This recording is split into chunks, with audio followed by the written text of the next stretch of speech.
Ladies and gentlemen, please welcome to the stage Esteban Sosnik, PJ Gunsagar, and Gabriel Adauto.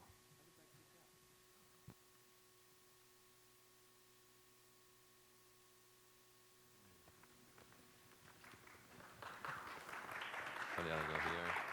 Where do you want to sit? Go for it. Thanks, Emil. Cool. Well, great to be here. Great to be at the Games for Change. Our first time as Co.lab.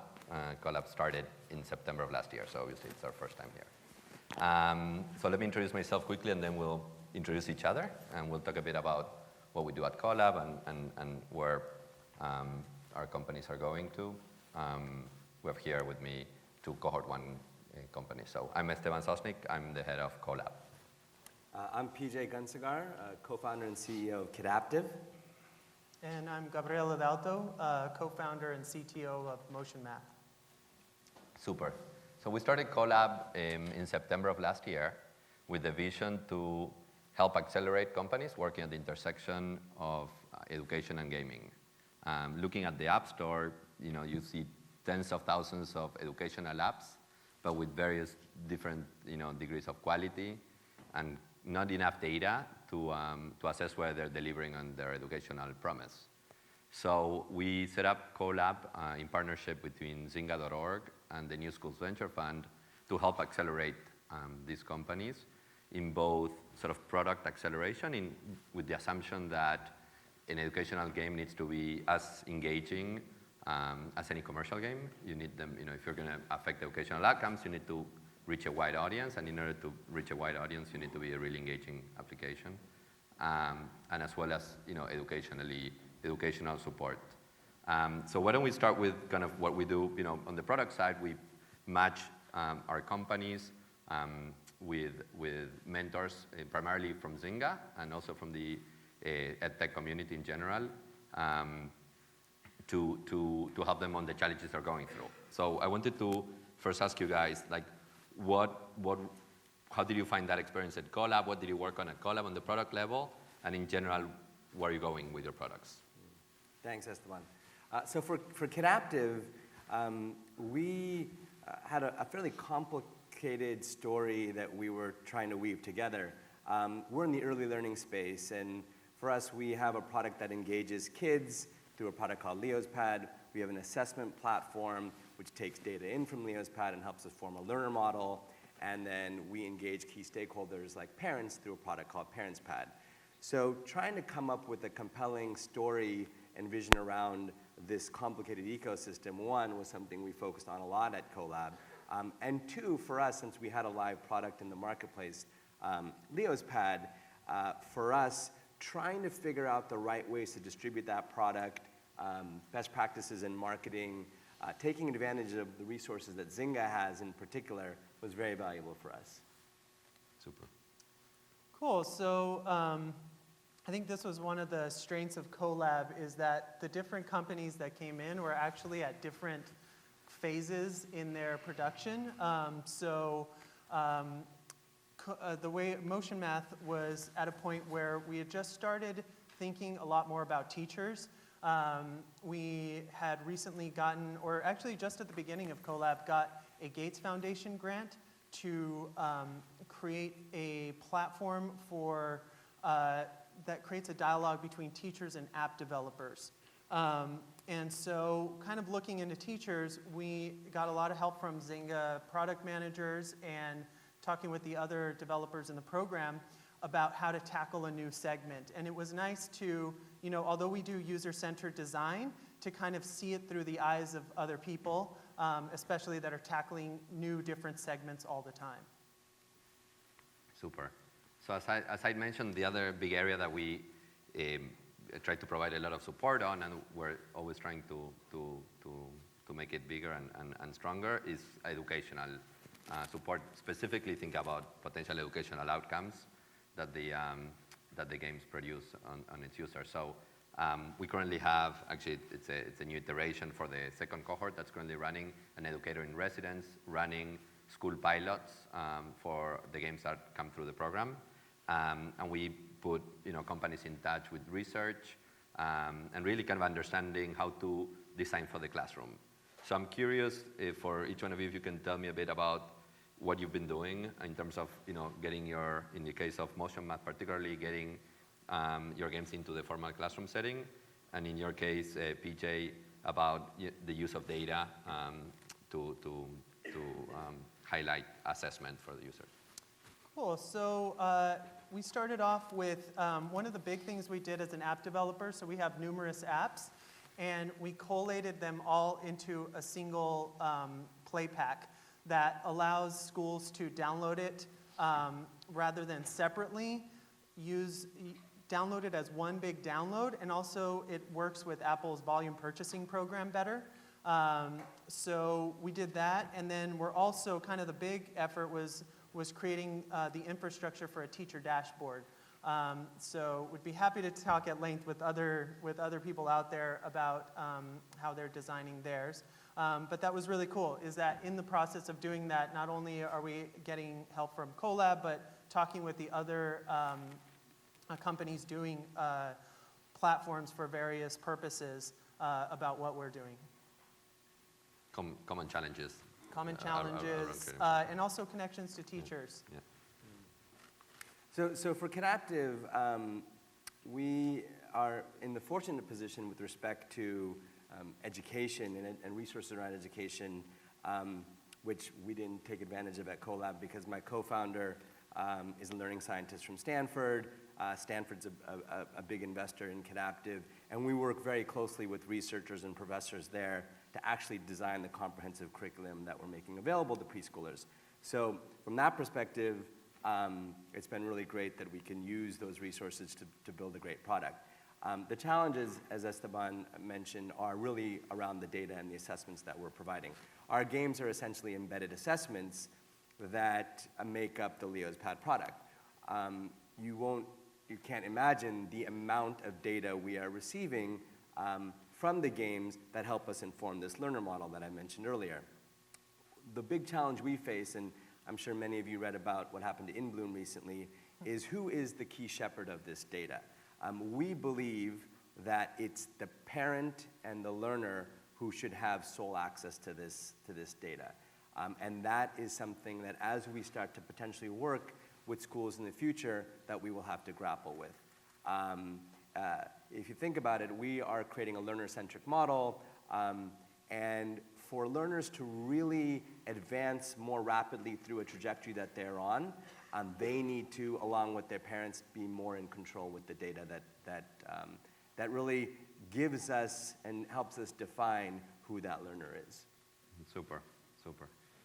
How, looking back at the whole ecosystem, I mean, it feels we're such at the nascent stages of the movement with the kids, with penetration of particularly tablets and mobile phones in the household, and the introduction, slowly but surely, of those technologies into the classroom. It feels we're at nascent stages where there's so much activity going on, but very dispersed. A lot of grant making, academic research, definitely a lot of them represented here at the conference. But what's your perspective as a startup, as a for-profit startup? What's your perspective on that community? How do you see other companies? At Co.lab, we want to make sure that we foster the ecosystem, that we help, by helping our companies, we're helping raise the bar, as we're working with the most promising companies in the space. But I was gladly surprised to see how much you guys collaborated with each other and helped each other, as well how much Zynga sort of provided help to all of you.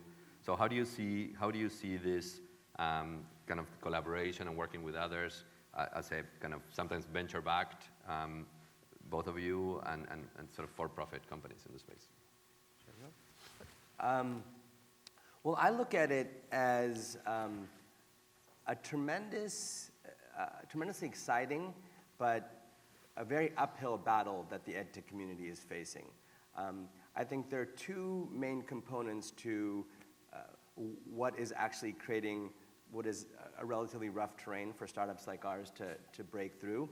One, you have a venture community that is used to these spectacular returns through the consumer internet space today. We're just not seeing those yet in the EdTech space. Secondly, you have an educational system that moves very, very slowly. So for companies like us to break through in the formal space, it takes a long time. One of the key ways companies like Motion Math and Kidaptive can actually break through and not, mind you, get swallowed up by a bigger company before we've really realized the potential of our companies, which is now happening quite frequently in the marketplace, is to bind together, learn from each other, develop relationships, partner. It's really about building an ecosystem that we all benefit from, so that when the companies that do break through, we've really kind of developed that landscape and that model for others to follow. And so what Co.lab does is actually fosters those relationships. Gabriel and his co-founder Jacob are now good friends of ours at Kidaptive. I hope they feel the same way about us. And while we are competing on some level, I think there is a camaraderie there that allows us to go through this battle more peacefully. Yeah, so I'm kind of curious, how many of you are here because you're learning game developers? Okay. How many of you want to be learning game developers? Okay, so more of those.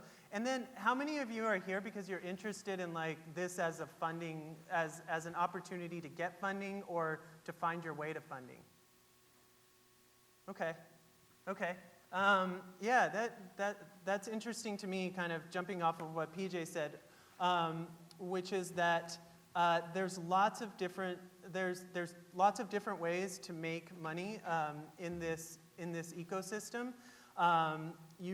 We had 5 companies in our cohort, and there were 5 different models. It was very interesting, and we ourselves have explored numerous different models with different apps. It's really helpful to have other people around that have tried things, so you can learn from them and not have to like go through that yourself. And it was also really, this is a space that's driven by passion, and you have a lot of ups and downs while you're tackling this space. And it was really great for us to be in that time co-located with these people that we could, at the same, share our highs with them and kind of get momentum from highs that they had. You guys announced your Series B during Co.lab, and that was a cause for celebration among all of us. And certainly Esteban and PJ both have contributed a lot to our pitch as we go through the same process. So lots of knowledge sharing in that time. Just to add one I think important piece here is that for those of you who are considering developing learning games and I think all of us have the core mission of improving outcomes. Those of us who do break through, I think, are going to be some of the biggest difference makers in not just the educational landscape, but in the business landscape in the 21st century. And that's what's also really exciting. So this ability to do 2 really cool things is further supported by ecosystems that Co.lab supports. That's awesome. I mean, there's, on the flip side of that, there's probably nothing, having been in the commercial game business myself for many years, I admire you guys so much because it's difficult enough to make a successful game, period. But if on top of that, you need to go, think about educational outcomes, even go through legal constraints of, marketing to under 13s, thinking about sort of marketing to parents, but having kids as users, is such an uphill battle. So with that, I wanted to ask you sort of what are the biggest challenges that you see? What are the things that are roadblocks, and what are the things that you're doing individually and we can do as an ecosystem together to go through, to tackle that? I can tackle, one of the biggest challenges, I think, as a small developer is you start thinking about, well, I have a great idea and it really solves this concept. And the thing that, and you've heard this throughout the conference, like you can't just make a concept because it only trades a teacher's time or provides them value for a day or 2, or if you're doing really good, a couple weeks. You know, the current players that are out there, the Pearsons, the HMHs, they have curriculums that not only cover the full spectrum of year, but if you do manage to get that far, they've also covered all the grades that are there. So in a lot of ways, you know, the way we see things going and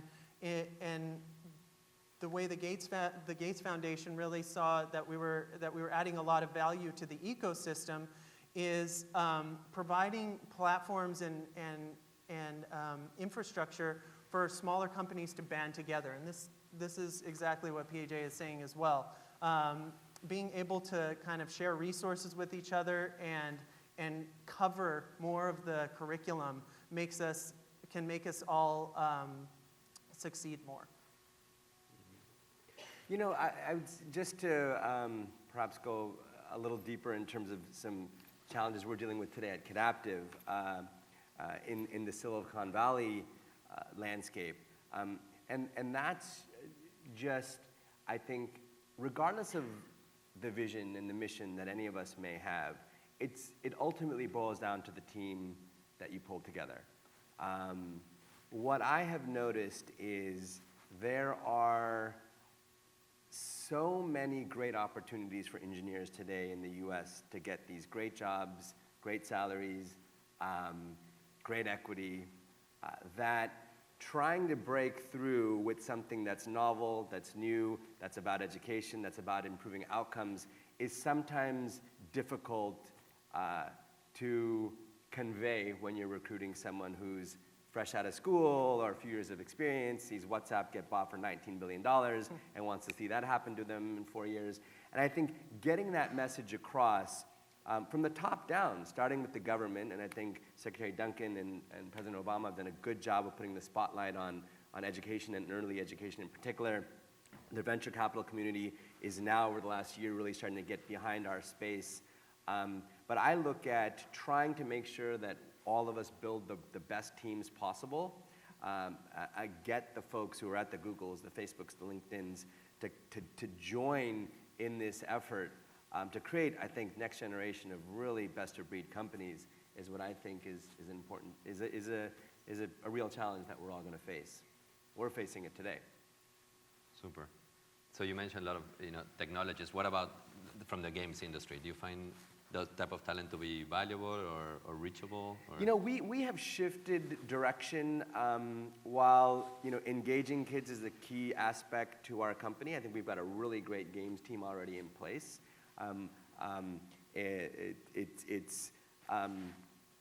I think while game developers, in my opinion, perhaps have more open-mindedness or more open minds in terms of, for them, if they can engage a kid properly, regardless of the mechanic, they're having that's fulfilling for them.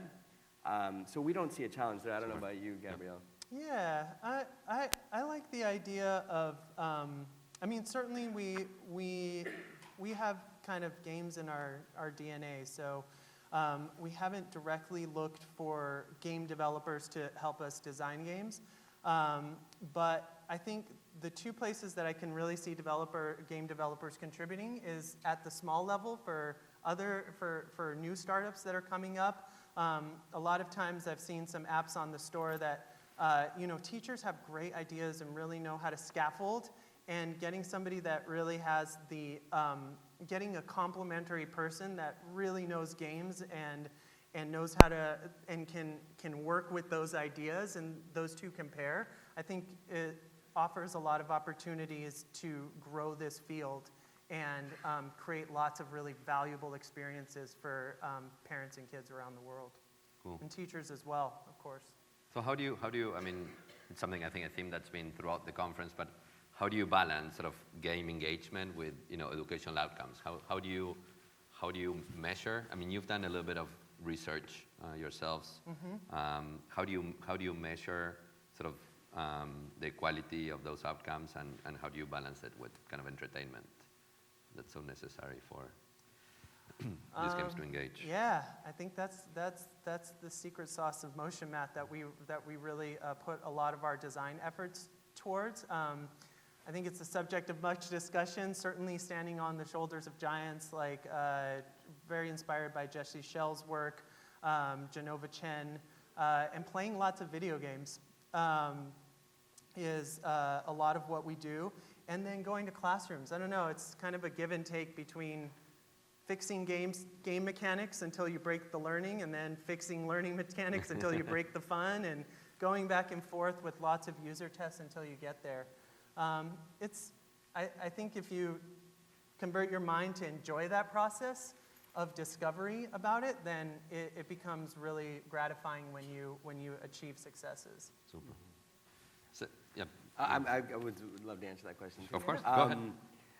I come from a background of producing animated movies, and it wasn't until my own kids were starting to leave the movie theater in a trance-like state watching movies that we had produced that I thought, oh God, we got to do something more meaningful in the education space. And that was the kind of the big seed that was planted in my mind to start Kidaptive.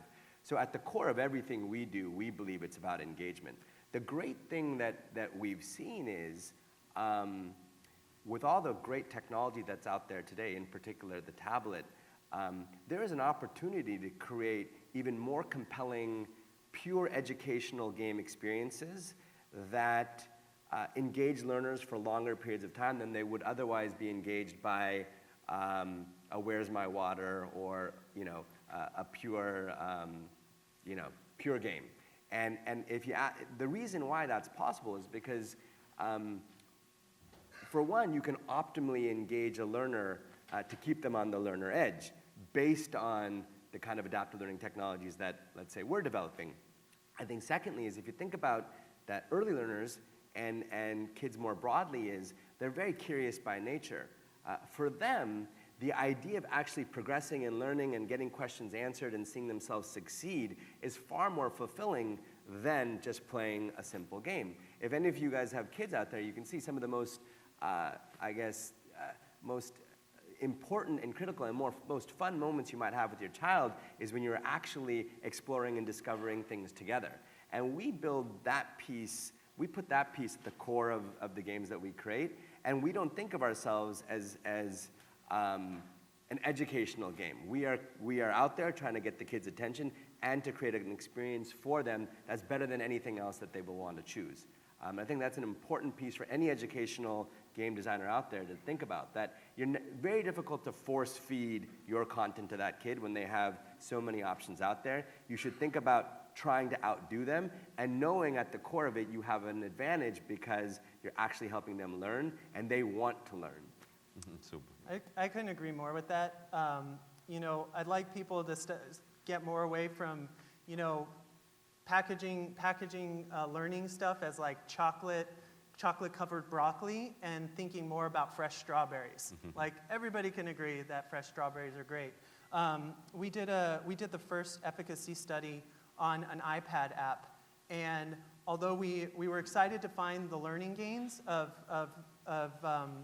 on fractions understanding with our kids, what excites us and teachers even more is that their attitudes about math improved. So they were more willing on self-efficacy tests to say things like, I am good at fractions, or I'm excited about my math class. And that's really where we can change the world. So not just showing kids, but getting them really excited to learn more. Super. Well, I'd love to ask you many more questions, but we have only a couple of minutes left, so I think we should open it up for anyone who wants to ask questions from the audience.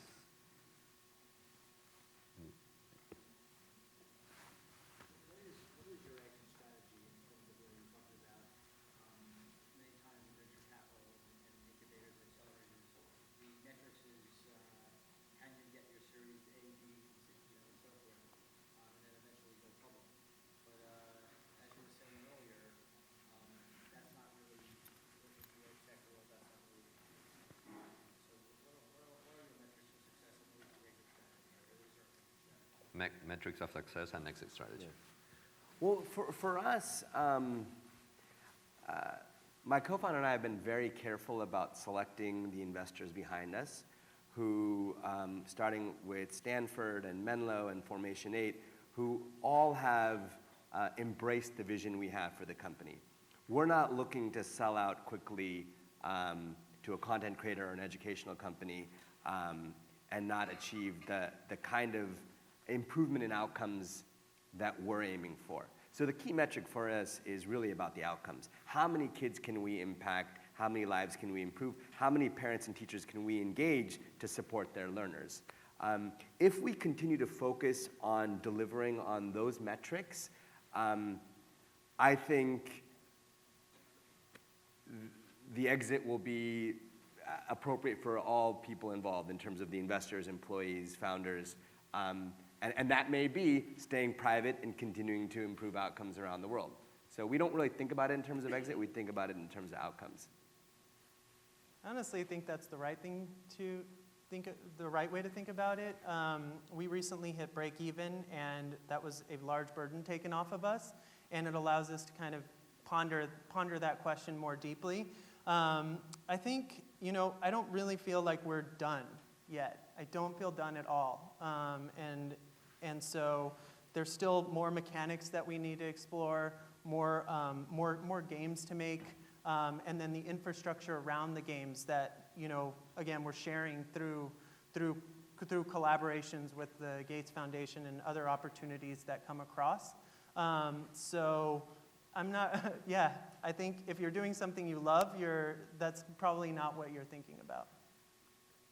Yeah, I would say not only we're not done, I mean, this is such an early stage of the industry maturing that I think I was talking with you, PJ, that you said, you think at some point, like how people, how sort of recycling became top of mind and organic food. I mean, how people are going to be, especially parents, are going to have sort of, enriching games as being so top of mind, with increasing screen time that the kids are getting. So it feels like it's very, very early stages for all of us. Any other question? Questions? I think we're out of time. With that note, let's leave it at this. Thanks so much. Yeah, Thank you all.